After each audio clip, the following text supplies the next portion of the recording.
নমস্কার। আজকে আমি এমন একটা জিনিস আপনাদের সামনে ফার্স্ট টাইম সোশ্যাল মিডিয়ায় দেখাতে চলেছি, যেইটা যার যেরকম প্রয়োজন সেই কাজে ব্যবহার করতে পারে। ধরুন, আপনার জবের প্রমোশন বা উন্নতি চাই, তাহলে আপনাকে কি করতে হবে? বা আপনাকে ফেসবুকে যদি উন্নতি করতে চায় তাহলে কি করতে হবে? অথবা আপনার যদি ব্যবসায় উন্নতি করতে চান তাহলে কি করতে হবে? ৩ টে জিনিসেরই একটাই সলিউশন, শুধু প্লেসমেন্ট চেঞ্জ করতে হবে।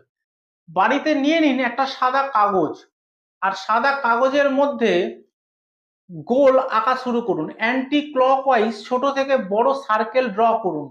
পুরো পেজ জুড়ে ড্র করবেন। আর যখন এটা হয়ে যাবে, যদি আপনার জবেরও উন্নতি চান, জব অপরচুনিটি আনতে চান, তাহলে বাড়ির উত্তর দিকের দেয়ালে টাঙিয়ে দিন এটা। যদি আপনার বিজনেসের উন্নতি করতে চান, তাহলে বাড়ির পশ্চিম দিকের দেয়ালে এটাকে টাঙিয়ে দিন। আর যদি ফেসবুক থেকে সফলতা চান বা সোশ্যাল মিডিয়া সফলতা চান, তাহলে টাঙিয়ে দিন বাড়ির পূর্ব দিকে। অসাধারণ রেজাল্ট পাবেন। একদম এটা 100% ফার্স্ট টাইম এটা বললাম। পেড কনসালটেন্সিতে এই রেমেডিটা আমি দিই আপনাদেরকে, ফার্স্ট টাইম আজকে এটা বললাম।